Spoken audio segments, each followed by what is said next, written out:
చూసినట్లయితే చాలా మటుకు ప్రార్థన కొడికలో కనబడతారు, మీటింగ్లలో కనబడతారు, బైబిల్ పట్టుకొని కనబడతారు, అనేక కోడికలలో కనబడతారు. కానీ దేవుని బిడ్డలారా, వాళ్ళ వ్యక్తిగత జీవితాలు, వాళ్ళ సంబంధాలను, రిలేషన్షిప్స్ని గమనించినట్లయితే there is no testimony in the relationships. వాళ్ళ సంబంధాలలో సరైన సాక్ష్యము వాళ్ళ జీవితాలలో ఉండదు. విశ్వాసులకు మధ్యలో సరైన రిలేషన్షిప్ అనేది లేకుండా బ్రతుకుతారు. ఈ దినాలలో చర్చెస్లో చూసినట్లయితే డివిజన్స్ రావడము, పాలిటిక్స్ రావడము, నీకంటే నేను గ్రేట్ అని అనుకోవడము, ఒకరు ఇంకొకరిని ఓర్చుకోకపోవడం, కలిసి ఉంటారు, కలిసి బైబిల్ పట్టుకుంటారు, అన్నీ చేస్తూ ఉంటారు. కానీ దేవుని బిడ్డలారా, there is no proper fruit in the relationship. వాళ్ళ యొక్క సంబంధంలో వాళ్ళకి సరైన ఫలము మనకు కనబడదు. కొన్నిసార్లు అనిపిస్తుంది, అరే నువ్వు ప్రార్థనకు వెళ్తావు కదా, నువ్వు దేవుణ్ణి నమ్ముతావు కదా, కానీ why are your relationship so bad? ఎందుకు అంత దారుణంగా నీ యొక్క సంబంధాలలో నువ్వు కనబడుతున్నావనే ప్రశ్న చాలా మందికి కనబడుతూ ఉంటుంది. Wherever relationships are, we can take this application. ఈరోజు మనం ఏదైతే నేర్చుకుంటున్నామో అది చర్చ్ కాంటెక్స్ట్లో మాట్లాడబడింది. కానీ ప్రతి సంబంధంలో, ప్రతి రిలేషన్షిప్స్లో ఈ యొక్క ప్రిన్సిపల్స్ వర్తిస్తాయి. అతి ప్రాముఖ్యంగా మన కుటుంబంలో, అది కాకుండా భార్యాభర్తల మధ్యలో these principles are vital for relationships. ఇది చాలా ప్రాముఖ్యమైన సందేశం ఇది. I don't want just you guys to listen to this message. ఏదో కూర్చొని మంచి సందేశం అని చెప్పి వెళ్ళకండి. ఈరోజు మీరు, నేను మనకిచ్చిన సంబంధాల్ని ఎలా కట్టుకుంటున్నాము ఆ ప్రశ్న వేసుకొని సరిదిద్దుకొని మనం బయటకు వెళ్దాం. దేవుని బిడ్డలారా, దేవుని యొక్క నామము ఎందుకు దూషించబడుతుంది తెలుసా? ఎందుకు కించపరచబడుతుంది తెలుసా? దేవుని బిడ్డలు దేవుని ఎరిగిన వారు అని చెప్తున్నారు, కానీ బయట ప్రపంచానికి ఆ ఫలము చూపించట్లేదు. వాళ్ళ యొక్క జీవిత ఫలము ఇతరులకు అంగీకారంగా లేదు. అరే నువ్వు దేవుని గురించి మాట్లాడతావే, మరి దేవునితో నడుస్తా అంటున్నావే, కానీ నీ తోటి వాడినే సహించలేకపోతున్నావే, వాడితోనే నువ్వు బ్రతకలేకపోతున్నావే. నీలో స్వార్థం కనబడతా ఉంది, ఈర్ష్య కనబడతా ఉంది, లబ్ధి పొందుకోవడానికి నువ్వు మాట్లాడుతూ ఉన్నావు. నీ యొక్క ఉద్దేశాలు ఎలాగున్నాయంటే నువ్వు ఎలా లాభం పొందాలి, నీ తోటివాడు లాభము ఎలా పోగొట్టుకోవాలి, నువ్వెట్లా లబ్ధి పొందాలని నీ ఆలోచన కనబడుతుంది. There is no fruit in our relationships. అట్లా అంటే మనం ఏమర్థం చేసుకోవాలంటే మన యొక్క దైవిక బ్రతుకు ఏదైతే చూపిస్తున్నామో అది నిజంగా దైవికమైన బ్రతుకు కాదు, అది బూటకము అనే సంగతిని మనం అర్థం చేసుకోవాలి. నా దైవికంగా నేను ఎంత ఎదుగుతున్నానో, నేను తోటి వాడిని ఎలా చూస్తున్నాను, తోటి వాళ్ళని ఎట్లా వ్యవహరిస్తున్నాను, తోటి వారితో ఎలా సంబంధం పెట్టుకుంటున్నాను, దాని మీద నా యొక్క దైవికమైన ఎదుగుదల ఆధారపడి ఉంటుంది. 2 విషయాలు గమనించండి. యేసు ప్రభు చెప్పిన మాటలలో గొప్ప ఆజ్ఞ ఏంటి అని అడిగినప్పుడు మొట్టమొదటిగా నీ దేవుడైన యెహోవా అని అక్కడ దేవునితో సంబంధం గురించి మాట్లాడినాడు. 2వ ఆజ్ఞ నీ తోటివాడు అని 2వ సంబంధం గురించి మాట్లాడినాడు. హల్లెలూయా. నీ దైవికమైన ప్రయాణము, నువ్వు దేవునితో ఎలా సంబంధం పెట్టుకున్నావో, ప్రజలతో నువ్వు ఎలా సంబంధం పెట్టుకొని నడుస్తున్నావో, నీ యొక్క గాడ్లీ లైఫ్ దానిపైన ఆధారపడి ఉందన్న సంగతి నువ్వు మర్చిపోవడానికి వీలు లేదు. Your godliness is not based on how you speak good things about God. నువ్వు దేవుని గురించి ఎంత చక్కగా మాట్లాడతావో, ఎన్ని విషయాలు మాట్లాడతావో, ఎంత వివరణ ఇస్తావో, ఎంత తర్కిస్తావో, దాంట్లో లేదు, నీ ఫలంలో ఉంది. హల్లెలూయా. ఈరోజే ఒక చిన్న కోట్ని నేను చూసినాను. ఆ కోట్లో అక్కడ ఉన్న మాట ఏంటంటే ఈ దినాలలో ఆయన ఒక దైవ సేవకుడు, అది యాక్చువల్గా ఒక ఛానల్లో ఈ మాటను పోస్ట్ చేసినాడు. ఏమని పోస్ట్ చేసినాడు అంటే, ఈ దినాలలో ఆత్మ వరములు కంటే ఆత్మ ఫలములు చాలా నిర్లక్ష్యపరుస్తున్నారు. వరములు ఆశిస్తున్నారు కానీ ఫలములు ఫలిస్తలేరు. అందుకోసమే ఈ దినపు క్రైస్తవ సమాజము సరైన రీతిగా క్రీస్తును చూంచలేకపోతుంది అని చెప్పి ఒక పెంతెకోస్తు పాస్టర్ అంటే భాషలు కృపావరాలు నమ్మే సంఘంలో ఆ కాపరి ఏమని మాట్లాడినాడంటే తెలుసా, మీరు అన్య భాషలు మీరు మాట్లాడుతున్నారు కానీ మా ఆంగ్లంలో దుర్భాషలు మాట్లాడుతున్నారే, ఇది మాకు అర్థం కావట్లేదు అన్నాడు ఆయన. అర్థమైందా? ఇది అమెరికన్ చర్చ్, వాళ్ళ భాష ఏంటిది? ఇంగ్లీష్ భాష. ఇంగ్లీష్ భాషనేమో దుర్భాష మాట్లాడుతున్నారు, చర్చ్కి వచ్చి ఇక అన్య భాషలు మాట్లాడుతూ ఉన్నారు. ఇది ఏంది అని అడిగినాడు ఆయన. అర్థమైందా మీకు?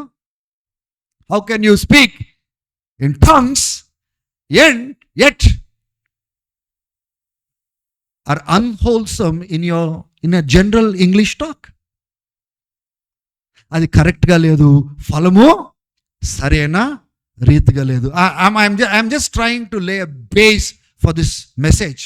ఒక సందేశానికి ఒక బేస్ని మీకు క్రియేట్ చేస్తున్నాను. టుడే ఎంత దేవుడు మనకిచ్చిన సంబంధాలలో మహిమ పొందుతున్నాడు, నేను ఎలా వ్యవహరిస్తున్నాను, దేవునికి ఎంత మహిమ చెల్లిస్తున్నానో చూసుకోవాల్సిన అవసరత మనకెంతగానో ఉంది. హల్లెలూయా.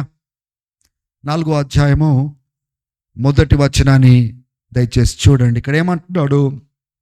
As the prisoner for the lord, అంటే క్రీస్తు యొక్క ప్రభు యొక్క ఖైదీగా నేను మిమ్మల్ని బతిమలాడుతున్నాను అంటున్నాడు. ఇంగ్లీష్ ట్రాన్స్లేషన్స్లో కొన్ని కేజేవి, ఎన్కేజేవి, ఈఎస్వి ట్రాన్స్లేషన్స్లో మనం చూసినట్లయితే ఐ దేర్ఫోర్ అని అక్కడ చూస్తాం. అంటే కాబట్టి నేను మిమ్మల్ని బతిమలాడుతున్నాను, ఖైదీ అయిన నేను మిమ్మల్ని బతిమలాడుతున్నా. కాబట్టి ఈ కాబట్టి అనే పదము ఒకవేళ మనం చూసుకున్నట్లయితే it is called a conjunction.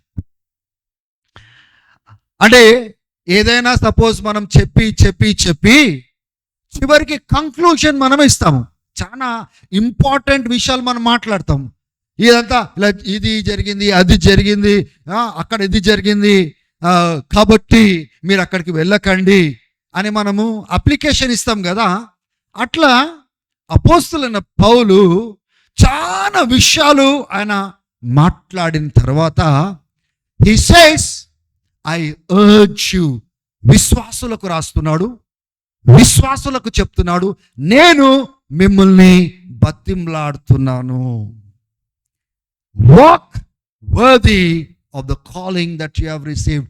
మీరు ఏ పిలుపునైతే పొందుకున్నారో, ఈ పిలుపు సేవ పిలుపు కాదు. పిలుపు గురించి నేను తర్వాత సెషన్ తీసుకుంటాను. మనిషికి పిలుపు కావాలనా, లేకపోతే ప్రతి ఒక్కరూ పిలువబడ్డారా అనే విషయాన్ని నేను తర్వాత మాట్లాడతాను మీతోటి. స్తోత్రం చెప్పండి. చాలా ఉన్నాయి నేర్చుకోవడానికి, రాబోయే దినాల్లో నేర్చుకోతగినవి చాలా ఉన్నాయి. ఇక్కడ సేవకు సంబంధించిన పిలుపు గురించి ఆయన మాట్లాడలేదు, కానీ క్రీస్తు ద్వారా ఆ పరలోకంలో దేవుని రాజ్యంలో ఏ రీతిగా ఉండడానికి దేవుడు ఆ స్వాస్థ్యాన్ని పొందుకోవడానికి ఏ పిలుపునైతే క్రీస్తు ద్వారా ఇచ్చి ఉన్నాడో ఆ పిలుపుకు తగ్గట్టుగా మీరు నడవాలి. నడవకుండా ఉంటానంటే అది కుదరదు. నేను బతిమలాడుతున్నానయ్యా. ఒకసారి ఆలోచన చేయండి, అంత గొప్ప అపోస్తలుడు విశ్వాసులను బతిమలాడుతూ ఉన్నాడు. హల్లెలూయా. సరే ఆలోచన చేయండి, బతిమలాడవలసిన అవసరత ఏముంది? ఒక సేవకునికి, ఒక నాయకునికి విశ్వాసులను బతిమలాడవలసిన అవసరం ఉందా? కానీ దేవుడిని తను ప్రేమిస్తున్నాడు, దేవుని బిడ్డలను నడిపిస్తున్నాడు. యోగ్యమైంది నేర్పించాలి, ఏ రీతిగా నడవాలో నేర్పించాలి, ఏ రీతిగా దేవుని మహిమపరచాలో విశ్వాసులకు నేర్పించాలి. అందుకోసమే ఏమని మాట్లాడుతున్నాడండి? Walk worthy of the calling that you have received. చదువుకుందామా వచనం తెలుగులో? కాబట్టి మీరు సమాధానమును బంధము చేత ఆత్మ కలిగించు ఐక్యమును కాపాడుకొనుటయందు శ్రద్ధ కలిగిన వారై. మొదటి వచనమేనా? తెలుగు ట్రాన్స్లేషన్లో కిందది పైకి వచ్చేసింది, పైది కిందకి వెళ్ళిపోయింది. కాబట్టి నేను చదువుతాను. కాబట్టి నేను ఖైదీ అయినా, ప్రభుకి ఖైదీ అయిన నేను మిమ్మల్ని బతిమలాడుతున్నాను, ఏ పిలుపునైతే పిలువబడ్డారో దానికి యోగ్యంగా నడువుడి అని అక్కడ చెప్తా ఉంటున్నాడు. స్తోత్రం కలుగును గాక. హల్లెలూయా. ఇప్పుడు ఒక ప్రశ్న మనం వేసుకుందాము. యోగ్యంగా నడవడానికి ప్రయత్నం చేస్తున్నామా? నిర్లక్ష్యంగా మన నడక పైన, మన ప్రవర్తన పైన దృష్టి పెట్టకుండా మనం నడుస్తున్నామా, కదులుతున్నామా? ప్రశ్న. Is God honoured the way I conduct my self? నన్ను నేను ఎట్లా క్రమపరుచుకుంటున్నానో దాన్ని బట్టి దేవుడు ఘనపరచబడుతున్నాడా? సరే, ఇక్కడికి మళ్ళీ తిరిగి వద్దాం. అసలు ఏం చెప్తూ పౌలు ఆయన బతిమలాడుతున్నాడు. ఏదో చెప్పుంటాడు కదా, ఏదో చెప్తూ చాలా ప్రాముఖ్యమైన చెప్పిన తర్వాత ఆ దృష్టిని బట్టి మీరు ఇక్కడ యోగ్యంగా నడువుడి అని చెప్తున్నాడు కదా. దేవునికి స్తోత్రం కలుగును గాక. విశ్వాసులకు చెప్తున్నాడు, విశ్వాసుల మధ్యలో ఉండవలసిన సంబంధం గురించి చెప్తున్నాడు. ఈ యొక్క సూత్రములు, ఈ యొక్క ప్రిన్సిపల్స్ మనము ప్రతి దినము మన యొక్క సంబంధాలలో వాడుకోవడానికి దేవుడు చక్కగా అక్కడ పెట్టి ఉన్నాడు. కాబట్టి మొట్టమొదటిగా విశ్వాసులు నేర్చుకోవాలి, విశ్వాసులకు మధ్యలో ఉన్న సంబంధాన్ని పరీక్షించుకోవాలి. అదే కాకుండా విశ్వాసులకు ఎంత సంబంధాలు వాళ్ళు ఇంట్లో కానీ బయట కలిగినారో ఆ సంబంధాలలో మీరు యోగ్యంగా నడుస్తున్నారా లేదా చూసుకోవాల్సిన అవసరత ఉంది. Don't be careless. ఎట్లా పడితే అట్లా బ్రతికి ఇక్కడికి రాగానే దేవుడు మహిమ పొందుతాడు, మనం స్తోత్రం చెప్పగానే దేవుడు స్తుతించబడతాడు అంటే లేదు. మన జీవిత విధానము దేవునికి అంగీకారంగా ఉండాలి. అప్పుడే మన ప్రార్థన, మన ఆరాధన ఆయనకు అంగీకారంగా ఉంటుంది. ఇక్కడికి వచ్చినప్పుడు ఒకసారి ఇదే ఎఫెసీయులకు రాసిన పత్రిక ఏం చెప్తూ ఈ మాటలు అన్నాడు. ఈ ఖైదీ సినిమా యాక్టర్ కాదు, నిజంగా స్తోత్రం కలుగును, చిరంజీవి కాదు ఈయన. మా చిన్న కాలంలో ఇట్లాంటి పేరు విన్నా నేను, చిరంజీవి సినిమాది ఏదో ఖైదీయో సంథింగ్ ఏదో. ఈయన యేసు ప్రభు ఖైదీ, క్రీస్తుకు పట్టబడిన దాసుడు. ఈయన సేవకుడు, ప్రభునందు పిలువబడిన వాడు, సేవ చేస్తున్నవాడు. ఎవరినైతే నడిపించినాడో, ఎవరినైతే సువార్త ప్రకటించి స్థిరపరిచినాడో సువార్త ద్వారా వాళ్ళని బతిమలాడుతూ ఉన్నాడు. స్తోత్రం కలుగును గాక. ఆమేన్. ఇప్పుడు ఏం చెప్తూ ఏదో ఇంపార్టెంట్ థింగ్స్ చెప్పుంటాడు కదా, కాబట్టి అన్నాడంటే, కాబట్టి చెప్పకముందు ఏం చెప్పినాడో ఒకసారి మనం చూద్దాం. మొదటి అధ్యాయం మనం చూసుకున్నట్లయితే దేవుని బిడ్డలారా, he speaks about the spiritual blessings that we have received through Christ. ఆయన మొదటి అధ్యాయం కానీ, రెండో అధ్యాయం కానీ, మూడో అధ్యాయం కానీ, ఈ 3 అధ్యాయాలలో దేవుడు క్రీస్తు ద్వారా మన కోసం ఏం చేసినాడో మాట్లాడినాడు. చెప్పండి, ఏం చేసినాడు? పౌలు ఏమని రాసినాడు? క్రీస్తు మన కోసము ఏమేమి చేసినాడో ఈ 3 అధ్యాయాలలో చాలా లోతుగా మాట్లాడతాడు. అసలు క్రీస్తు ద్వారా ఏమి ఇవ్వబడింది, క్రీస్తు ద్వారా ఎన్ని మార్పులు కలిగినాయి, క్రీస్తు ద్వారా ఎట్లా కట్టబడినాయి, ఆ క్రీస్తు ఏం చేయాల్సి వచ్చింది, ఏ రీతిగా మనల్ని ఆయన లేపినాడు, అవన్నీ మాట్లాడి క్రీస్తు ద్వారా దేవుడు ఏం చేస్తున్నాడు అవన్నీ చెప్పిన తర్వాత కాబట్టి అని అంటున్నాడు. అంటే క్రీస్తు మన కోసం ఏం చేస్తున్నాడో ఆ వెలుగులో నేను యోగ్యంగా నడవాలి. ఆయన అంతా చేస్తే, కొన్నిసార్లు మనం అంటాం కదరా, మీ నాయన ఏం చేసిండ్రా, నీకేమైనా తక్కువ చేసిండా, అయినా ఈ ప్రవర్తన ఏంద్రా, నీకేమైనా బుద్ధి ఉందా, జ్ఞానం ఉందా, తెలివి ఉందా, నీకు ఎవడన్నా ఏమైనా తక్కువ చేసినాడా, ఒకవేళ అది చూడు, నీకు ఏం చేయబడిందో చూసి యోగ్యంగా మార్చుకోరాదురా, ప్రవర్తన మార్చుకోరాదురా, బుద్ధి మార్చుకోరాదురా అని మనం జనరల్గా వింటూ ఉంటాం కదా. You know, in the light of what is been done to you, live worthy of it అంటామా లేదా? మీరు అనలేదేమో, స్తోత్రం కలుగును కాక. కానీ అనేవాళ్ళని మీరే ఉంటారు కదా. స్తోత్రం, హల్లెలూయా. అరే ఏందిరా ఇది యాక్చువల్ నీకు చేయబడింది ఏంటిది, నువ్వు చేసేది ఏంటి అనరా? ఈ దినాలలో చాలా మంది అట్లా ఉన్నారు. కానీ there is a lesson for us to learn. అయితే మొదటి అధ్యాయంలో మనం ఏం చూస్తామంటే, you know how Christ brought forth spiritual blessing to all of us. మనందరికీ ఆధ్యాత్మికమైన ఆశీర్వాదము ఎలా తెచ్చినాడో మొదటి అధ్యాయం అంతా మీరు చదవండి. అక్కడ మనం చూస్తాము. 3వ వచనంలో అంటాడు, ఆయన ఆ యొక్క హెవెన్లీ రెల్మ్స్లో ప్రతి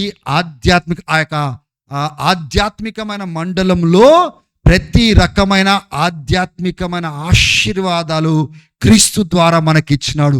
5వ వచనం చూసుకున్నట్లయితే, జగత్ పునాది వేయబడక ముందే క్రీస్తు నందు మనల్ని దత్తత తీసుకోవడానికి దేవుడు ఏర్పాటు చేసుకున్నాడు. 7వ వచనంలో మనం చూసుకున్నట్లయితే, క్రీస్తు ద్వారా మనల్ని విమోచించి ఆయన రక్తము ద్వారా కడిగి పాపక్షమాపణ ఇచ్చి మనల్ని ఆ యొక్క నిత్య శ్వాసం ఇవ్వడానికి క్రీస్తు ద్వారా ఆయన ఏర్పాటు చేసుకున్నాడు. 9వ వచనం చూసుకున్నట్లయితే, ఆయన యొక్క మర్మము యొక్క చిత్తము మనకు బయలుపరుస్తున్నాడు. ఏ రీతిగా ఆయన యొక్క మర్మము, సువార్త యొక్క మర్మము ద్వారా ఎలా అన్నిటినీ పోగు చేయాలో, అన్నిటినీ ఒకటి చేయాలనుకుంటున్నాడు క్రీస్తు ద్వారా ఆయన మాట్లాడిన. 11వ వచనం చూసుకున్నట్లయితే ఆయన అంటున్నాడు, మనము ఆయన యొక్క చిత్తములో ఏర్పాటు చేయబడ్డాము, ఆయన యందు మనం నిరీక్షణ కలిగి ఉన్న వారము అని చెప్తూ, అప్పుడు ఈ రీతిగా క్రీస్తులో మనము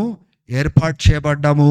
సువార్త మనకు అందించినప్పుడు మనం సువార్త సత్యాన్ని నమ్మడం ద్వారా మనం రక్షించబడ్డాము, నమ్మడం ద్వారా ముద్రించబడ్డాము, ఆత్మతో ముద్రించబడ్డాము, ఆయన సంచకరువుగా ఇవ్వబడ్డాడు అని చెప్తూ, ఎప్పటి వరకు అంటే దేవుడు మన కోసం నిర్ణయించిన స్వాస్థ్యం పొందుకునే వరకు మనము ఆత్మతో ముద్రించబడ్డాం. ఆత్మ ఇవ్వబడినది, పరిశుద్ధాత్ముడు ఇవ్వబడ్డాడు. స్తోత్రం కలుగును గాక, మహిమ కలుగును గాక. చూడండి, what all he speaks about is given to us through Christ Jesus. క్రీస్తు ద్వారా ఇవన్నీ అంటే ఆలోచన చేయండి. ఆయన లెటర్ రాస్తూ ఫస్ట్ ఎవరిని పరిచయం చేస్తున్నాడు? క్రీస్తు ద్వారా మీకు ఇవన్నీ అనుగ్రహించబడినాయి కదా. ఏమేమి అనుగ్రహించబడిన ఒకసారి మళ్ళీ చూద్దామా. ఆయన మనల్ని ప్రతి రకమైన ఆధ్యాత్మికమైన ఆశీర్వాదాలతో నింపినాడు. దత్తత తీసుకోవడానికి క్రీస్తు ద్వారా మార్గం ఏర్పాటు చేసినాడు. ఆయన నామంలో, ఆయన రక్తంలో పాప క్షమాపణ, ఆ యొక్క చాలా సమృద్ధి కలిగిన ఐశ్వర్యం మన పైన కుమ్మరించినాడు. ఆయన చిత్తాన్ని బయలుపరిచినాడు. మనల్ని ఏర్పాటు చేసుకున్నాడు జగత్ పునాది వేయబడక ముందే. క్రీస్తు నందు మనం రక్షించబడాలని. దాన్ని ఎప్పుడు రక్షించబడ్డామంట? సువార్త అందించబడినప్పుడు, మనం నమ్మినప్పుడు, ఆయనకు అప్పగించుకున్నప్పుడు రక్షించబడ్డాము, పరిశుద్ధ ఆత్మతో ముద్రించబడ్డాము. ఒకసారి ఆలోచండి, పౌలు యొక్క ఆలోచన అంతా దేనిపైన ఉందండి? క్రీస్తు మన కోసము ఆధ్యాత్మికంగా ఏం చేసినాడు. 2వ అధ్యాయానికి మనం వెళ్ళినట్లయితే మీరు చూస్తాము, 1వ వచనం నుంచి 10వ వచనం వరకు మనం పాపంలో చచ్చిన వాళ్ళ వలె ఉన్నప్పుడు, మనము ఈ లోకాన్ని అనుసరించినప్పుడు, ఈ యొక్క లోకపు మర్యాదలను నడిపించే దురాత్మను వెంబడిస్తూ, శరీర కోరికలను నెరవేరుస్తూ, ఉగ్రతకు పాత్రులైన మనలను దేవుడు ఏం చేసినాడంటే, ఆయన గొప్ప ప్రేమ చేత, ఆయన కనికరము చేత క్రీస్తుతో కూడా ఆయన బ్రతికించి, చచ్చిన వారి వలె ఉన్న మనలను ఆయన బ్రతికించి లేవనెత్తి ఆయనతో మనల్ని కూర్చోబెట్టినాడు అని చెప్తూ మనం కృపచేతనే రక్షించబడ్డాం, కానీ క్రియల మూలంగా కాదు. అది దేవుని యొక్క వరము. ఎవరు కూడా అతిశయించడానికి వీల్లేదు. మనం దేవుని యొక్క పని అయి ఉన్నాము. క్రీస్తునందు ఏర్పాటు చేయబడిన వారము.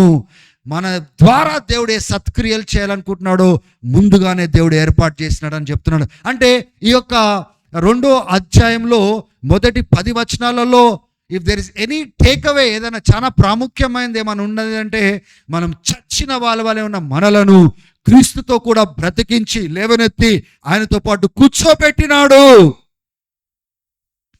దేవునికి స్తోత్రం కలుగును గాక. You see what Christ has done for us. మనం ఎటువంటి స్థితిలో ఉన్నామో, మొదటి అధ్యాయంలో ఏవేవి ఆధ్యాత్మికమైన ఆశీర్వాదాలు ఉన్నాయో అన్నిటి గురించి మాట్లాడినాడు. 2వ అధ్యాయంకి వచ్చేప్పటికి నీ స్థితి ఏముండే, నువ్వు ఈ లోకాన్ని అనుసరించేవాడు, పాపాన్ని అనుసరించేవాడివి, చెడుతనమును అనుసరించేవాడివి, ఈ లోక మర్యాదను బట్టి బ్రతికే నన్ను ఆయన చచ్చిన వాడు వలె ఉన్న మనలను బ్రతికించి లేవనెత్తినాడు, కూర్చోబెట్టినాడు, క్రీస్తుతో కూడా కూర్చోబెట్టినాడండి. హల్లెలూయా. రాబోయే దినాల్లో మనలో ఉన్న ఐశ్వర్యం ఎంత గొప్పదో మనం బయలుపరచడానికి ఇష్టపడుతున్నాడంట. స్తోత్రం కలుగును గాక. హల్లెలూయా. అక్కడికే ఆగినాడా అండి? ఈ 2వ అధ్యాయంలో 11వ వచనం నుంచి మనం చూసుకున్నట్లయితే ఆయన అంటున్నాడు, మీరు కేవలం పాపంలో చచ్చిన వారి వలె కాదు, మీరు అన్యులు, సున్నతి పొందని వారు అని రాయబడతా ఉంది. కానీ క్రీస్తు ద్వారా మీరు ఈ గొప్ప ఐశ్వర్యాన్ని పొందుకున్నారు, మీరు రక్షణ పొందుకున్నారు. ఇప్పుడు తోటి అంటే ఆయన బిడ్డల ద్వారా యూదులతో కలుపుకొని మీరు ఆ యొక్క స్వాస్థ్యానికి అర్హులు, వారసులు చేయబడ్డారు. ఈ నిరీక్షణ దేవుడు మీకు అనుగ్రహించినాడు. అనుగ్రహించడమే కాదు, ఒక కుటుంబంలో మిమ్మల్ని చేర్చడమే కాదు. అంటే యూదులకు అన్యులకు చాలా గొడవ జరిగేదన్నమాట. వాళ్ళు యూదులు, వింటున్నారా జాగ్రత్తగా, యూదులకు అన్యులు పొత్తు ఉండేది కాదు. కానీ దేవుడు ఏం చేసినాడు, వాళ్ళిద్దరి మధ్యలో ఉన్న గోడను కూల్చేసినాడు. యూదులకు అన్యులకు అదే రక్షణ అనుగ్రహిస్తున్నాడు. యూదులు అన్యులు అంటే కాస్టిజం ఉన్న వాళ్ళు ఎట్లా దూరంగా ఉంటారో ఆ రీతిగా ఉండేవాళ్ళు అనమాట. ఇప్పుడు వాళ్ళిద్దరిని ఒక కుటుంబంగా చేసినాడు, గోడని కూల్చేసినాడు. అడ్డుగోడను కింద చదివినట్లయితే మీరు చూస్తారు, ఆ అడ్డుగోడ 14వ వచనంలో అడ్డుగోడను కూల్చేసి రెండిటిని ఒక కుటుంబంగా చేసి ఆ సిలువ ద్వారా సమాధానం తీసుకొని వచ్చినాడు. గనుక 19వ వచనం చూడండి, మనము ఫారినర్స్ కాదు, స్ట్రేంజర్స్ కాదు, మనము బయట వారం కాదు, ఇంటి వారము, జత పని వారము, ఆయన కుటుంబంకి చెందిన వారము, ఆయన ఇంటికి చెందిన వాళ్ళము. దానికి అపోస్తులు ప్రవక్తలు పునాది అయినప్పుడు క్రీస్తు మూలకు రాయిగా కనబడుతున్నాడు అంటున్నాడు. స్తోత్రం కలుగును గాక. హల్లెలూయా.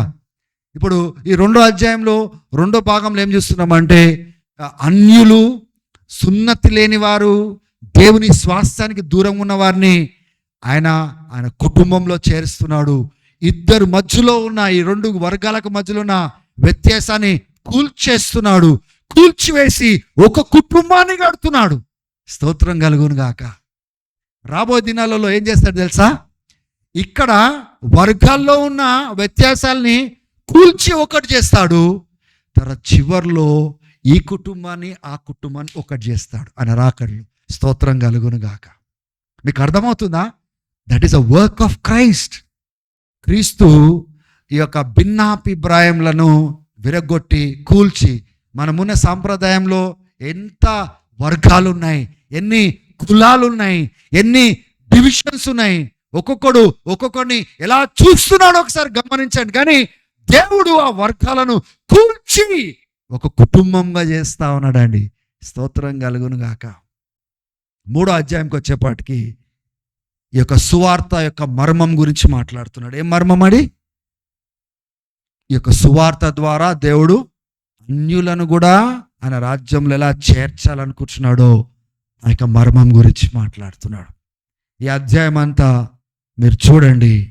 అప్పుడే అంటాడు అక్కడ, మీ కృపచేతనే రక్షించబడ్డారు కానీ మీ క్రియలతో చొప్పున కాదు. చూడండి, ఈ యొక్క 11వ 8వ వచనంలో మీరు చూడండి, చాలా కృపను దేవుడు మనకు అనుగ్రహించి ఉన్నాడు అని అక్కడ మాట్లాడతాడు.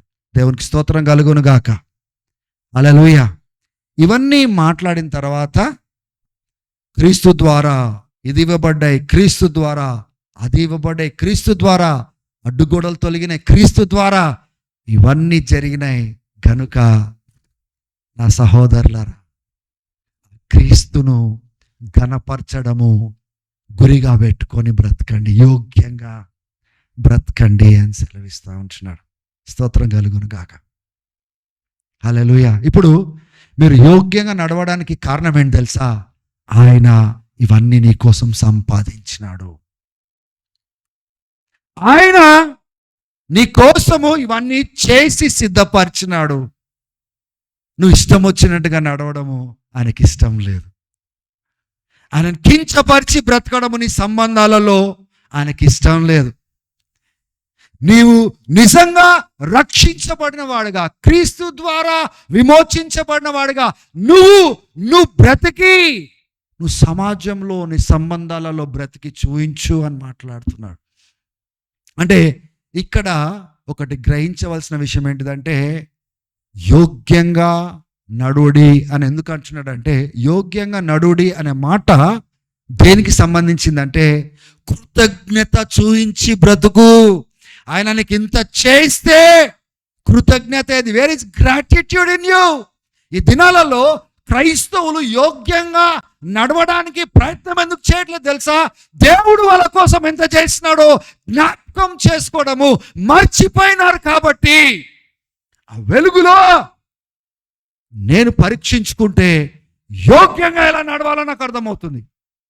ఆ వెలుగు అంటే ఆయన నా కోసం ఏం చేసినాడో, ఎంత చేసినాడో నేను జ్ఞాపకం తెచ్చుకుంటే, పరీక్షించుకుంటే, అయ్యో నేను యోగ్యంగా నడుస్తలేనే, ఈమెతో సరిగా లేనే, ఆయనతో సరిగా లేనే, నా యొక్క సంబంధాలు సరిగా లేవే.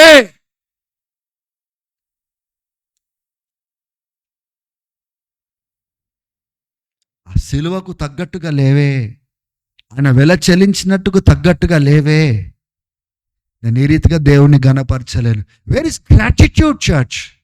కృతజ్ఞత ఏది? ఈ దినాలలో కృతజ్ఞత ఉందా నీకు? దేవుడు నీ కోసం ఇంత చేసినాడే, కృతజ్ఞత ఉందా? Do you have that gratitude in your heart? ఇంకొకటి, ఒక మంచి దైవజనుడు తను రాస్తూ ఏమన్నాడంటే, చదువుతాను. We don't walk worthy so that God will love us. నేను యోగ్యంగా నడవడం బట్టి దేవుడు ప్రేమిస్తాడని మనం నడవకూడదు. But because he loves us, ఆయన నన్ను ప్రేమిస్తున్నాడు కాబట్టి నేను యోగ్యంగా నడవాలి. నేను యోగ్యంగా నడుస్తే నన్ను ప్రేమిస్తాడని మనము ఆ రీతిగా నడవద్దు. స్తోత్రం కలుగును గాక. ఆయన నన్ను ప్రేమిస్తున్నాడు కాబట్టి నేను యోగ్యంగా నడుస్తాను. అర్థమైందా మీకు?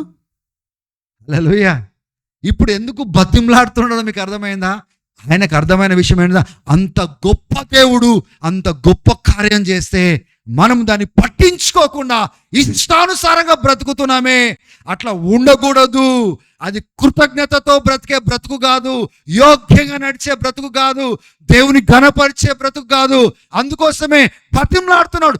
I urge you, walk worthy of that calling through Christ that you have received. అనంత చేసి ఆ పిలుపునిచ్చినాడే, ఆయనకు తగ్గట్టుగా నువ్వు బ్రతకకపోతే ఆయనకి ఇచ్చే మర్యాద ఏంటిది? ఆ తండ్రికి ఇచ్చే మర్యాద ఏంటిది? ఆ దేవునికి ఇచ్చే మర్యాద ఏది? స్తోత్రం కలుగును గాక. Are you able to catch the message? Are you getting into the message? అంటే అది 3 విషయాలు చెప్పడానికి I need to explain all of this. లేకపోతే మీకు అర్థం కాదు. బైబిల్ చదువుతూ ఉంటాం కానీ మనం దానిలో ఉన్న సారాన్ని మనం తీసుకోవాలి. ఆమేన్. 3 విషయాలు ఏంటిదో ఒకసారి మనం చూద్దాం. నేను చెప్పాను కదా, ఈ 3 విషయాలు ఏ సందర్భంలో విశ్వాసులను ఆయన బతిమలాడుతూ ఉన్నాడు కదా, చర్చ్ని బతిమలాడుతూ ఉన్నాడు, చర్చ్లో ఉన్న సంబంధాల మధ్యలో బతిమలాడుతూ ఉన్నాడు. మొట్టమొదటిగా 2వ వచనం చూడండి, ఆయన మాట్లాడిన మాట ఏంటిది? Be completely humble and gentle. First application అని ఇచ్చింది ఏంటిదంటే బీ హంబుల్ అనట్లేదు, తగ్గింపుతో ఉండండి, నిర్మలంగా జెంటిల్గా ఉండండి అనట్లేదు. Be completely humble. కంప్లీట్లీ అంటే ఇంత కాదు, ఇంత కాదు, ఇంత కూడా కాదు. అంటే ఒక క్రైస్తవుడిలో ఎంత తగ్గింపు దీన మనసు ఉండాలంటే, తెలుగులో ఏముందంటే అక్కడ పదము, సంపూర్ణ వినయముతోను సాత్వికముతోను నడుచుకొని. సంపూర్ణ వినయముతో, తగ్గింపుతో, సాత్వికముతో నా తోటి వారితో నడవాలి అంటున్నాడు అక్కడ. స్తోత్రం చెప్పండి ఒకసారి. ఉందా అది? తగ్గింపు ఉందా? ఒకసారి ఆ తగ్గింపుకు ఆపోజిట్ ఏంటి చెప్పండి పదము? గర్వం. గర్వం ఏం చెప్తుంది? తగ్గేదే లేదంటది. స్తోత్రం. సినిమాలలో చూపిస్తారు కదా ఇట్లా, తగ్గేదే లేదు. స్తోత్రం కలుగును గాక. అది గర్వం, అది అహంకారం. అది నీకేంది నేను వినేది, నీతోనే నేను సంబంధం కలిగేది. అప్పుడు ఏమైతాయి? సంఘంలో వర్గాలు వస్తాయి. ఏం వర్గాలు? ఉన్నవారు, లేనివారు. బయట ఉన్న మురికంతా లోపలికి వస్తుంది. అప్పుడు చర్చ్లో అంటే క్రీస్తు యొక్క తగ్గింపును చూసి సంఘంలో అటువంటి తగ్గింపు కలిగిన వారి కోసం దేవుడు ఆశపడుతుంది. అన్ని వర్గాలతో మనం కలుపుకోవాలి, అన్ని రకాలైన ప్రజలతో మనము కూర్చోవాలి, తినాలి. అందుకోసమే మన సంఘంలో అటువంటి చెడుతనము రాణించడానికి వీళ్ళు ఉన్నవారు, లేనివారు, చదువుకున్నవారు, చదువుకోలేనివారు, వీళ్ళు చాలా బీదవాళ్ళు, వీళ్ళతో దూరం ఉండాలి. అటువంటి చెడుతనము ఇక్కడ తేయడానికి వీలేదు. నీ చదువును బయట పారేయాలి, నీ ఆస్తులను బయట పారేయాలి, నీ యొక్క అచీవ్మెంట్స్ని బయట పారేయాలా. బయటకు పారేసి వచ్చి నువ్వేం చేయాలండి? సంపూర్ణమైన తగ్గింపుతో నీ తోటి వారితో నువ్వు బ్రతకడం నేర్చుకోవాలి, అంగీకరించడం నేర్చుకోవాలి. క్రీస్తు వాళ్ళని అంగీకరించినట్లుగా నువ్వు అంగీకరించాలి. With complete humility and gentleness, సాత్వికముతో వాళ్ళతో నువ్వు ఉండాలి. లేకపోతే ఆయన కుటుంబముగా ఆయన పిలుచుకోలేడు. నా కుటుంబం అని ఆయన పిలుచుకోలేడు. ఇప్పుడు ఒకసారి ఆలోచన చేయండి. చర్చ్లోనే ఇంత చక్కటి ఇన్స్ట్రక్షన్ తను ఇచ్చినప్పుడు, ఈ ఇన్స్ట్రక్షన్స్ మన వేరే రిలేషన్షిప్స్లో అవసరం లేదంటారా? ఇక్కడ చర్చ్లో మాత్రము నేను ఇక్కడ తగ్గించుకుంటాను, కానీ ఇంటికి వెళ్ళిన తర్వాత ఏయ్ నువ్వేంది నేనేంది అని వైఖరి లేదు. అట్లా లేదు. మీకు అర్థమవుతుందా? అది తప్పు అని దేవుడు మాట్లాడుతున్నాడు. అందుకోసమే పౌలు బతిమలాడుతున్నాడు. ఈ సందేశం కూడా మిమ్మల్ని బతిమలాడే సందేశమే. No, don't treat them like that. నువ్వు ఆ రీతిగా వ్యవహరించడానికి వీల్లేదు. నీలో తగ్గింపేది. ఆ అహంకారపు మాటలు ఎందుకు వస్తున్నాయి? ఆ కించపరిచే మాటలు ఎందుకు వస్తున్నాయి? ఒకళ్ళు చిన్న చూపు చూసే మాటలు ఎందుకు వస్తున్నాయి? Why are we like that? Is that a life worthy of calling that you have received? అంటే దైవభక్తి ఉట్టి చర్చ్ మీటింగ్లోనేనా? విశ్వాసుల దగ్గరేనా? మన ఇంట్లో కాదా? Are we not accountable to God? దేవునికి ఉత్తరవాదులం కాదా? Are we humble people? Humble పీపుల్కి దే హ్యావ్ నో ప్రాబ్లం. ఎవరితోనైనా వాళ్ళు సంబంధం పెట్టుకోగలుగుతారు. కానీ గర్వాంధులను మీరు చూడండి, వాళ్ళు కొందరితోటే సంబంధం పెట్టుకుని వెళ్ళిపోతారు వాళ్ళు. But you know what God is calling us? దేవుడు మనతో ఏం మాట్లాడుతున్నాడు తెలుసా? ఆయన ఏదైతే తగ్గింపు క్రీస్తులో మీకు కనబడతా ఉందో, ఆ తగ్గింపు మీరు ఒకరితోనూ ఒకరు ఉండడం ద్వారా మీరు చూడండి. Complete humility and gentleness. Gentleness అంటే మృదువుగా, వినయముగా మనం ఉండాలి. We are suppose to be gentle. స్తోత్రం కలుగును గాక. Hallelujah. Look at it goes against our nature now. ఇప్పుడు వీఆర్ నాట్ హంబుల్ పీపుల్. ఎంత నటించినా, మనం బయట కనబడినా కానీ కూడా లోపల మన అహంకారంతో పోరాడుతూనే ఉంటాం, మనకు తెలుసు. కానీ when we surrender to God, ఎప్పుడైతే దానికి చనిపోయి ఇది కరెక్ట్ కాదు, దాని చేత నేను నడిపించబడకూడదు, దానికి చోటు ఇవ్వకూడదు అని ఎప్పుడైతే నిర్ణయం తీసుకొని దేవుని పాదాల దగ్గర పెడతామో క్రీస్తు యొక్క తగ్గింపు నీలోపడు రాగలదు. దేవుడు పరిశుద్ధాత్మ ద్వారా తగ్గింపుతో ఎలా బ్రతకాలో అని నేర్పించగలడు. దేవునికి స్తోత్రం కలుగును గాక. Is the church learning? నేర్చుకుంటున్నారా మీరు? Remember, it's your walk that will honour God. నేను నా సహోదరుని నేను రెస్పెక్ట్ చేసి నేను ఆయనతో మంచిగా ఉండడంతో నా యేసు ఘనపరచబడుతున్నాడు. ఆయన అక్కడి నుంచి ఏమంటున్నాడు తెలుసా? నువ్వు యోగ్యంగా నడుస్తున్నావు. నువ్వు నేను నా భార్యతో సరిగా ఉండడం ద్వారా దేవుడు ఏమంటాడు తెలుసా? నువ్వు యోగ్యంగా నడుస్తున్నావు. యూనో మన పెద్దవాళ్ళతో మనం వ్యవహరించే విధానం చూసి అప్పుడు దేవుడు ఏమంటాడు తెలుసా? నువ్వు యోగ్యంగా నడుస్తున్నావు. నడిస్తే నడుస్తున్నావు అంటాడు, నడవకపోతే నడవవు అంటున్నాడు. అంతే, రెండు రకాలుగా మాట్లాడాడు దేవుడు. హల్లెలూయా, దేవునికి స్తోత్రం. మొదటి విషయం ఏంటంటే be completely humble and gentle. సంపూర్ణమైన తగ్గింపుతో వినయముతో మనం ఒక్కరితోనొకరు ఉండాలి. ఎప్పుడైతే సంఘంలో ప్రతి ఒక్కరిలో ఆ తగ్గింపు ఉంటుందో ఆ సంఘాన్ని ఎవరు కదల్చలేరు, కూల్చలేరు, పాడు చేయలేరు. ఆమేన్. కానీ ఎక్కడైతే తగ్గింపు లేని వారు ఉంటారో వాళ్ళని చెదరగొట్టడము ఎక్కువసేపు పట్టదు సాతానికి. ఆమేన్. సో అందుకోసం మనం చావాలా? మన అహంకు అహంకారానికి దేనికైతే అతిశయపడుతున్నామో చనిపోయి నేను ఇతరులతో ఒక మంచి సంబంధం కట్టుకోవడానికి ఇష్టపడాలి. ఆమేన్. రెండోది ఏమంటున్నాడు చూడండి, be patient bearing with another in love. ఓర్పుతో నీ తోటి వాడిని భరించండి ప్రేమలో. ఎప్పుడు భరించాలండి? అన్ని మంచి చేసినప్పుడు భరిస్తామా మనం? స్తోత్రం కలుగును గాక. అసలు సహనం లేని వాళ్ళం మనము, సహనం లేని వాళ్ళం. సహనము లేకపోవడము, భరించని తత్వము సంబంధాన్ని కూల్చేస్తుంది. Are you listening to this message? అది చర్చ్ సంబంధంలో కానీ భార్యాభర్తల సంబంధం కానీ, when there is lack of patience and bearing, అది నేను భరించను, నిన్నేంది భరించేది, యూనో అటువంటి దగ్గర సంబంధాలు ఉండవు. It breaks the relationships that God gives to us. కానీ రిలేషన్షిప్ బైండర్ ఏంటిది? It calls for patience. ఓపిక పట్టు, భరించు, కొద్దిగా భరించి ఏమవుతుంది? భరిస్తే ఏమైంది? ఓపిక పట్టు, భరించు. That is what God wants from you. Okay, నన్ను అంటున్నాడు వీళ్ళని భరించు, వాళ్ళ బలహీనతలు భరించు. నీ తోటి యొక్క సహోదరు యొక్క బలహీనతలను భరించి నువ్వు వాళ్ళ తప్పులను క్షమించు. యునో యు వాళ్ళ ఫాల్ట్స్ని, వాళ్ళ మిస్టేక్స్ని నువ్వు క్షమించు. Bear them, bear your brothers and sisters mistakes. ఆ చిన్న చిన్న వాటికి నువ్వు వాళ్ళని చేసుకోకు, సంబంధాలు బ్రేక్ చేసుకోకు. You are able to get what I'm saying?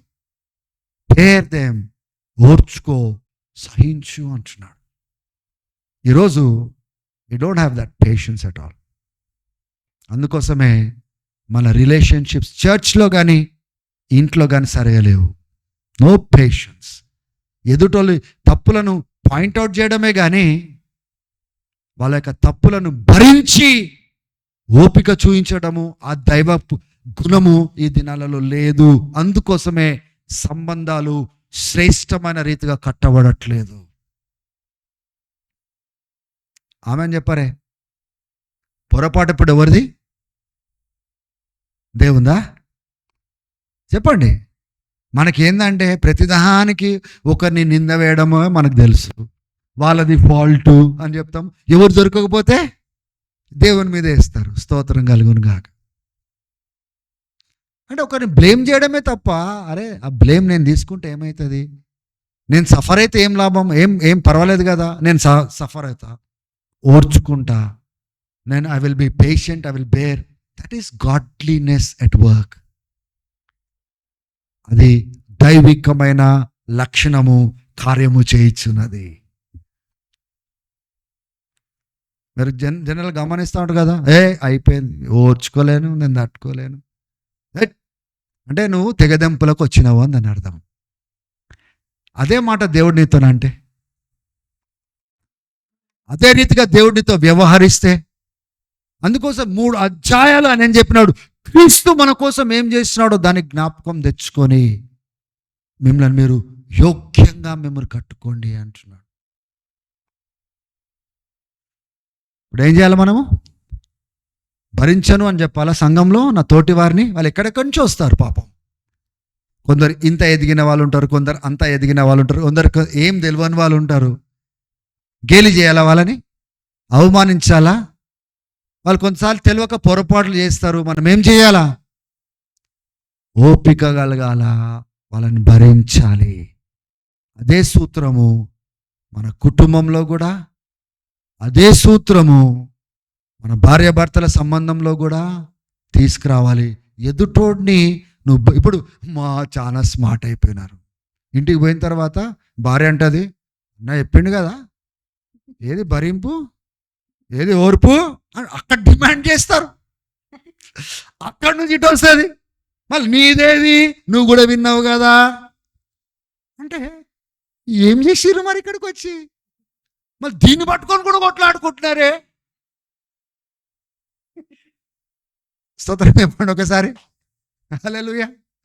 Please don't use God's word to throw at each other. అట్లా చేయకండి. నువ్వు అక్కడి మూలకెళ్ళి దేవుడు నాతో చెప్పిండు, నేను మారుతా, దేవుడు నాతో మాట్లాడినాడు, నేను మారుతా అని డిమాండ్ చేసుకోకండి. ఈరోజు విన్నావు కదా, ఏది అని డిమాండ్ చేయకండి. You demand from your self. Where is it in your life? God is not asking you to demand from your spouse, demand from your brothers, demand from your leaders. ఏది నాయకుడు అంటే కలవలే, కాలు కూడా చేయలే, అవును అంటే డిమాండ్ చేస్తాడేనా అన్ని? స్తోత్రం కలుగును గాక. నువ్వు ఓర్చుకో. బహుశా నీకు తెలియదేమో, తెలుసుకో, ఓర్చుకో, సహించు. అది యోగ్యంగా నడవడంకి సహాయపడుతుంది అంటున్నాడు. యోగ్యంగా నడవడం అంటే ఏంటిదండి? It's a act of gratitude. అంతా చేస్తే ఇంత నేను చేయలేనా అట్లా రావాలి మనం. ఆమేన్. సంపూర్ణమైన తగ్గింపుతో, వినయముతో అందరితో సంబంధం నేను కలిగి ఉండాలి. రెండోది, అందరితో కలిసి ఉన్నప్పుడు సహనమును ఓర్చుకోవడం నేర్చుకోవాలి. వాళ్ళ పొరపాట్లను కప్పడం నేర్చుకోవాలి ప్రేమలో. అందుకోసం అక్కడ ఒక మాట అంటాడు, ఏమంటాడు? Be patient, bearing with one another in love. ప్రేమలో, because you love, do this. ప్రేమలో చేయండి, ప్రేమ కోసము చేయండి. స్తోత్రం కలుగును గాక. ఆమేన్. మూడోది, లాస్ట్ది ఏమంటున్నాడు? 3వ వచనం చూడండి, ఏమంటున్నాడు? Make every effort to keep the unity of the spirit through the bond of piece. తెలుగులో చదవండి ఒకసారి 3వ వచనము. ఆత్మ కలిగించు ఐక్యమును కాపాడుకొనుట యందు శ్రద్ధ కలిగి. ఎవరికి చెప్తున్నాడు ఆ మాట? ప్రయత్నం చేయండి, ప్రయాసపడండి. పరిశుద్ధాత్ముడు ఏ ఐక్యత తీసుకొస్తానికి ప్రయత్నం చేస్తున్నాడో మీరు కూడా దాన్ని కాపాడుకోవడానికి ప్రయత్నం చేయండి. సమాధానంగా బ్రతికినట్లు, సమాధానం ద్వారా మీరు పరిశుద్ధాత్ముడి ఐక్యత పట్టుకొస్తున్నాడో మీరు ప్రయాసపడండి, సమాధానంగా ఉండడానికి ప్రయత్నం చేయండి అంటున్నాడు. స్తోత్రం కలుగును గాక. ఎవరు చేయాలి అది? ఎవరు చేయాలా? మనకే కదా చెప్పేది.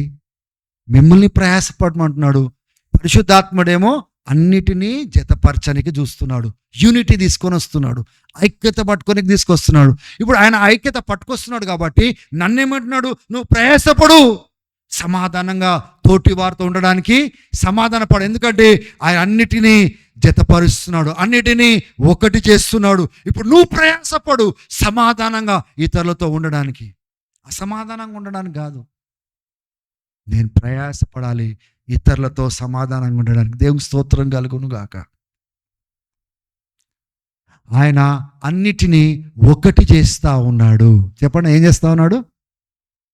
అందుకోసమే కిందటి వచనాల్లో అంటాడు, 4వ వచనం నుంచి, there is one body one spirit. అన్ని వన్లు మాట్లాడతాడు. ఇక అక్కడి నుంచి వన్ బాడీ, ఒక శరీరమే, ఒకే ఆత్మ, ఒకే నిరీక్షణ, ఒకే పిలుపు, ఒకే ప్రభు, ఒకే విశ్వాసము, ఒకే బాప్తిజము, ఒకే తండ్రి అయిన దేవుడు, ఒకే ప్రభు, ఒకటి ఒకటి అని మాట్లాడుతూ ఆయన ఏమంటాడు తెలుసా? తర్వాత అంత ఎందుకు మాట్లాడుతున్నాడు అంటే, మనమందరం ఒకటిగా బ్రతకాలి. యోహాను సువార్తలో 17వ అధ్యాయంలో అంటాడు కదా, తండ్రి మనము ఒకటిగా ఎలాగున్నామో వీళ్ళు కూడా ఒకటిగా ఉండునట్లుగా సహాయం చేయని ప్రార్థన చేస్తున్నాడు. యూనిటీ కోసం ప్రార్థన చేస్తున్నాడు. ఈ దినాలలో సంఘం ఎందుకు నిలబడలేకపోతుంది తెలుసా? సమాధానాన్ని వెంటాడట్లేదు, ప్రయాసపడట్లేదు. అందుకోసమే వారి మధ్యలో ఐక్యత లేదు. పరిశుద్ధాత్ముడేమో కడుతున్నాడు, వీళ్ళు అసమాధానంతో కూలుస్తున్నారు. ఈ కూల్చే పని ఎవరు చేస్తారు? సాతాను చేస్తాడు. మనం జాగ్రత్తగా లేకపోవడం ద్వారా దేవుడు ఇచ్చిన దాన్ని మనం పోగొట్టుకుంటాము ఒకరోజు. దేవుడేమో కట్టడానికి చూస్తాడు, విశ్వాసుల మధ్యలో సంబంధంలో కట్టడానికి చూస్తాడు, ఐక్యత తేయడానికి చూస్తాడు, భార్యాభర్తల సంబంధాన్ని కట్టడానికి చూస్తాడు, స్నేహితుల యొక్క సంబంధాలను కట్టడానికి చూస్తాడు ఆయన రీతిగా. కానీ సమాధానంతో ఉండడానికి ఇష్టపడని వాళ్ళు ఏం చేస్తారు? ఆ కట్టే పనికి వ్యతిరేకులు అవుతారు. వాళ్ళ యొక్క నిర్ణయాలు ఆ కట్టే పనిని పాడు చేసేటట్టుగా ఉంటుంది, అభ్యంతరపరిచేటట్టుగా ఉంటుంది. కాబట్టి దేవుడు ఏదైతే కట్టడానికి ప్రయత్నం చేస్తున్నాడో ఆయన కట్టలేడు. మనమే ఆటంకం చేస్తున్నాము. అయితే మనతోనేమంటున్నాడంటే, గ్రహించు, ఆయన ఒక్క ప్రభు అన్నిటినీ ఒక్కటి చేస్తున్నాడు. ఇప్పుడేమో రెండింటి మధ్యలో ఉన్న వర్గాల్ని కూల్చి ఒక కుటుంబం చేసినాడు. రాబోయే దినాలలో పరలోకంలో ఉన్న కుటుంబము, భూమి పైన ఉన్న కుటుంబం ఒకటి చేయబోతున్నాడు. అన్నిటినీ ఐక్యపరచబోతున్నాడు. మీరు కూడా ప్రయాసపడండి ఒకటిగా బ్రతకడానికి అంటున్నాడు. ప్రయాసపడతామా మనం? 10 నిమిషాలు చాలు, మొత్తం గందరగోళం చేసేస్తాం మనం. స్తోత్రం కలుగును గాక. ప్రార్థనకు వచ్చి మరి సందేశాలు విని మరి, ఎందుకు తెలుసా? యోగ్యంగా నడవాలని ఆలోచన మనకు లేదు కాబట్టి. దేవుడు ఇంత చేసినాడు, నేను యోగ్యంగా నడవాలి. మరలా చెప్తున్నాను, యోగ్యంగా నడవడం అంటే కృతజ్ఞత. ఇంత చేసిన దేవునికి ఇట్లా అయోగ్యంగా బ్రతుకుతానా? నేను యోగ్యంగా బ్రతుకుతాను.